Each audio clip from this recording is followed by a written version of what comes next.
In short, yes and no. So not as effectively as you would think. So the way to look at it is what you're actually supplementing. So supplements come in many different forms.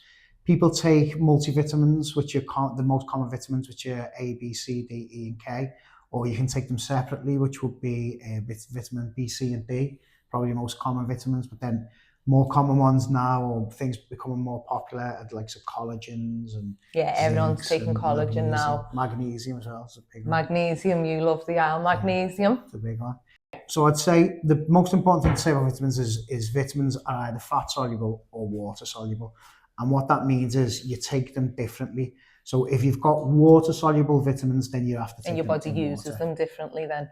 Yeah, well, it's how you absorb them into the Yeah. body. So the water is the key to get them through. And some vitamins, like vitamins A, D, E, and K, are fat soluble. So you need fat in order to get them through the membrane of the cells. When we're talking about taking separate supplements rather than getting it from food, things like you asked the question in the beginning was where the effective did they work? And that's a key part of how you take them. So if you think about a water soluble vitamin, so if you're taking them fizzy tablets, which are vitamin C, if you take them in a lot of water, too much water, then it'll dilute them down to nothing, so you'll absorb nothing. So if you're taking that, 100% of it's going to go. Whereas if you take it too concentrate, then because of osmosis, your body won't draw it in. It'll push fluid back out into the gut to get rid of it. If you look at it from a percentage wise, I think a good estimate is you absorb with vitamin C or with all water soluble vitamins, depending on the quality of the vitamin, the time of day, how you take it, how much fluid you're taking, you're going to absorb about 10 to 40%. But some of them, the lower quality ones, you're absorbing 5-6%. So you're actually not getting hardly anything from the So if you eat an orange, how much of the Well, percentage of it depends, vitamin it depends on how good your gut is as well, remember. So Yeah. if you've got loads of inflammation in the gut. So if the rest of the day you're eating all lovely foods, fruits, vegetables, nice lean meats and fish and So if you've got a good lovely healthy nuts, gut, you should take most of the stuff out. you're going to absorb everything. The only thing you little won't bit. absorb is the fibrous tissue, the connective tissue that can't be broken down. And that's a bit that you need your gut microbiome to pick around. So they'll break down the softer particles within this fibrous structure, the scaffold of the fruit. Like in bell And that helps it slow the transit time down anyway, doesn't it? And that's what forms your stool as well. Yeah. So that's what you pass out in stool. Lovely. So things that contain a lot of vitamin C are things like obviously citrus fruits, which everyone kind of knows that, don't they? Then things like bell peppers, berries, and then if you look at the likes of vitamin B, you've got nice dark leafy vegetables. So vitamin B is synthesized from a bacteria that lives in it. So it's easy to remember this really because vitamin B for bacteria. So that's how you remember. So vitamin B comes from a bacteria that lives in the soil. So anything that comes from the soil will get vitamin B inside. So the way to remember it is if you eat beef, traditionally a cow would have ate grass, and as it's eating grass, it's taking in the soil as well. So as it takes in the soil, it takes in that bacteria which produces vitamin B, so that's higher vitamin B. So any product of the cow, so milk and butter, also would contain vitamin B.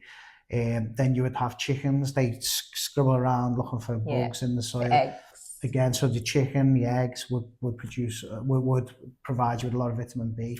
But also, if you get runoff from soil into rivers and streams, so fish would be high in it. Any seafood or like oysters, clams, stuff like that, quite high as well. That live on the seabed, they're quite high as well. So anything that's an easy way to remember vitamin B, and that's a water soluble one. And then fortified grains, that type of thing. Yeah, because they grow from the soil. So anything so the roots are in the soil, the roots pull the bacteria through the soil. Yeah.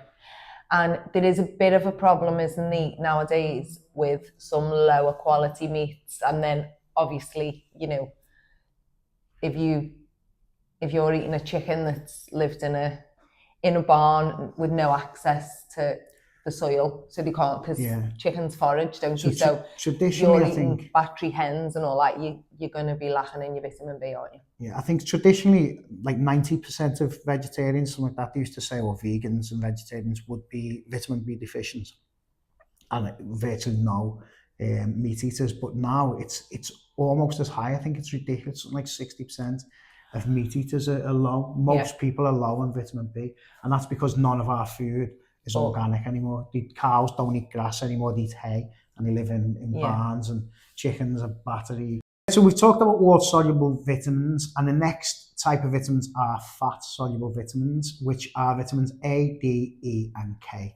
And in a similar manner to the fact that the water-soluble vitamins needed water to be absorbed, fat-soluble vitamins need fat to be absorbed. So we tend to get these out of fatty foods. Yeah, so things like oily fish, so things that contain a lot of really good fats. So you've got all your fatty fish, and then things like liver contain a lot of vitamin A.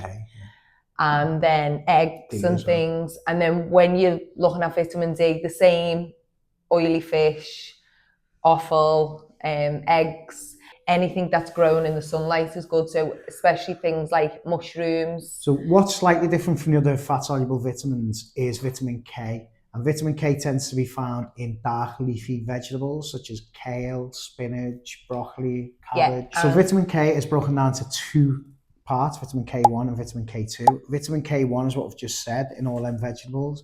And vitamin K2 is produced by or synthesized by bacteria, and specifically a type of bacteria that can be found in the gut microbiome. So if you've got a healthy and normal gut microbiome, you will actually auto-synthesize or make your own K2. Yeah, but if you haven't, or you're trying to get it a little bit healthier, then lots of people now, and it's a big hot topic, isn't it? Everyone's fermenting food, or so everyone's drinking kombucha, people are having sauerkraut and other stuff like that, because, and obviously we're all eating sourdough bread because it's fermented and it helps with that. Yeah, it's a bacteria that ferments also produces vitamin K2. So the next big topic of supplements is probably minerals. I'd say the biggest would be proteins, but we'll leave that to last. The most common mineral supplementation would be magnesium and calcium, but also zinc has become a bit more common. Magnesium is my favourite drug, nutrient. Hence why you call Dr. Magnesium. Not drug. I use it as a drug in hospital, obviously, but not through food. And magnesium is essential for everything. So from mood regulation, for cognitive function, heart function. It's good for arrhythmia, as an arrhythmia medication. It's good for the bowel. It's just good for everything. Why would you rather try and get it in the foods you're eating rather than take a supplement at home? So again, like everything else we've said, it's not just if you're eating dark vegetables, leafy vegetables. Nuts and seeds, obviously you get a lot in. But if you're eating them, you're not just getting the magnesium, you're getting everything else that comes along with it. You're getting all the good fats, the fibre. But also it's the quality of supplementation. So in hospital, if I have a patient who comes in hospital with an arrhythmia and I give magnesium, I would give that in a salt form. So it's a pure salt into the vein. So it's not getting absorbed through the bowel at all. It just goes straight into the bloodstream. Whereas when you're taking a supplement, you've got to eat it, ingest it. It's got to be absorbed, digested and absorbed through the gut. And the thing is, a lot of the supplements that you buy are poor quality supplements.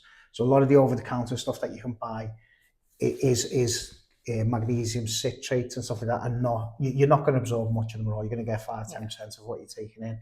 So it doesn't get absorbed well through the gut. That's the main issue.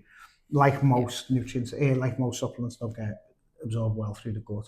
Yeah. Magnesium is particularly bad. It's one of the worst ones for it, to be honest. So rather than buying a supplement and wasting your money, we're eating anyway. So why not eat more nuts, more seeds, eat more lovely, really dark leafy greens? But magnesium pulls them all together and helps transport them all in. So it's a really good co-transporter. So if you're taking a leafy green vegetable, as well as taking the magnesium in, you're taking all the other minerals with it, and the magnesium will then make them go up into the cells as well. And then if we look, obviously we're going to cover calcium next and then zinc, but if you look, most of the food items that you're looking to eat, like the nuts, seeds, dark leafy veg, also contain zinc. So if you're only taking a magnesium supplement, then you're missing out on the zinc and, like you say, the other vitamins and the fibre and the good fats out of your nuts and seeds and that as well, aren't you? Yeah, so calcium again is another. So it's actually better than magnesium. It's absorbed better than magnesium, but again, you're better getting the food for all the reasons that we've just said. So calcium is originally a salt. It comes from limestone, calcium carbonate, breaks down into the soil, goes into the soil, and then anything that eats soil or grows in the soil can absorb the calcium and then we eat it. So again, the wonder food, dark leafy veg. Obviously milk. Well, animals will like take it in, so they'll pass it out in the milk. Yeah. Chickens, pass out in the eggs. Yeah, so milk, eggs, so any dairy, really good source of calcium. The final mineral that we're going to cover is zinc, which is a mineral that is used for the immunoresponse, for DNA synthesis, wound healing, hair growth. It's really good for thickening the hair as well. Yeah, so you can find zinc in things like shellfish, meat, dark leafy greens, obviously. So zinc, they're all similar. Find everything in dark leafy greens, basically just eat kale. So all the minerals are pretty similar. They all come from the rocks, go into the soils, and then whatever grows in the soils, it eats the soils we get. So they all come from a similar source. They have different functions and they all work slightly different ways, but we get them through the same, virtually to the same. Yeah. And the final group of supplements is probably the biggest one, especially in young people, and that would be proteins. Yeah. So whether that is like your normal proteins because you're trying to build muscle, or whether that's collagen because it's also a big hot topic, isn't it? Everyone's talking about collagen. When I was younger, everyone used to take creatine, and it was probably the biggest supplement. But now they've started pairing it with whey as well. So if you take it at the same time as whey, everybody seems to be taking that at the minute. That seems to be the big protein supplement. So maybe rather than taking creatine and whey protein, why aren't you just eating more meat and drinking more milk? So I suppose that's kind of easy. And also, if you're training, then you'll be wanting to up your calories anyway. So why bother trying to up your calories with all unnatural stuff and then adding the proteins in, and you're not going to feel particularly healthy? But again, it's how you absorb them. So I know that creatine is not particularly well absorbed through the gut. It causes bloating and you don't absorb a lot of it. Yeah. So people were taking capsules rather than the powder itself because they thought that would aid absorption. But I know the percentage that you're taking through, it's again, depends on quality. A lot of it is low quality coming from China. Don't know what you're getting. In terms of quality, in terms of percentage of creatine that you're getting within the supplements, you don't know what you're getting. Yeah. So the absorption's not as good. You don't know what quality you're getting. Whey protein is pretty similar as well. A lot of whey protein comes from China now as well. So you are better just drinking the milk, eating the eggs, eating the meat. Yeah, so things like what contain high level of protein, obviously, as we know, meat, eggs, dairy, and then other things that you may not have thought of, like legumes. So, chickpeas, beans, things like that all contain quite a high level of protein, but they also contain loads of fibre. So they contain about the same level of protein and fibre in things like that. Whereas your meat, there's no dietary fibre in your meat. And the last thing I would say, which is as a doctor, which I'm starting to see a lot, is with the weight loss injections, a lot of people are taking powdered collagen. That's quite popular at the moment. It's an easy, low-calorie form of protein, but collagen powders are, again, poorly absorbed. You don't particularly good protein in order to build muscle anyway. It's more like connective tissue, nails, hair. But even so, since the rise of the weight loss injections, a lot of people are losing muscle mass as well as fat because you're not eating the food that you need in order to build muscle. So I've seen people pouring it into water every morning so that they get low calories, but still getting the protein. A lot of people around my age, because it's a big hot topic around menopausal ladies, they're also taking these collagen powders in the coffee and stuff, and that is, I don't know, because our skin's starting to sag and things like that. So rather than having collagen powder, which, as you've just said, is quite poorly absorbed, what other foods can we find, or what foods can we find collagen in? So you're looking at like skin, aren't you? Yeah. So the skin on your fish, if you're eating nice oily fish, maybe eat a bit of the skin now and again. As well. We don't tend to like that, but the chicken skin In the Everyone loves Mediterranean, a little crispy in the chicken Mediterranean skin, as don't well, fish, people just eat whole fish, don't they? Yeah. It's quite popular just to eat like they? Yeah. mackerel with the And skin then out. actually going back to the calcium, loads of calcium, I think, in the actual skin, fish bones, isn't he? So if you mash up it. Things like sardines, I actually love a little tin of sardines. You're not a big fan, are you? But things like that, they contain the skin, the bone. You don't even know it's there. You just mash it up. I mean, you can eat them. I eat them like that, just straight out of the tin with a little few potatoes or something, a little side salad. But if you're wanting to eat them, if you just mash them up, you wouldn't even know that you were eating them bones and the skin. So you're taking everything at once. You'll be glowing. But I would say my takeaway from that, from a medical point of view, would be that collagen is not a particularly good protein for muscle building. So people who are taking the collagen powders, they're doing it. The idea is because it's low in calories, but it's a poor protein anyway to build muscle. It's not one that you would choose. That's why you don't get weightlifters taking collagen supplements.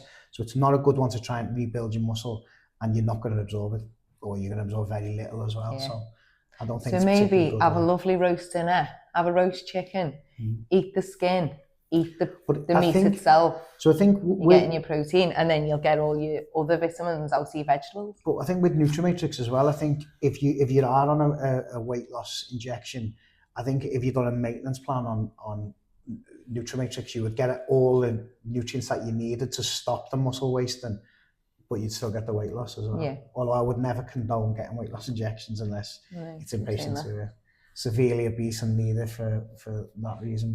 For general health reasons, definitely.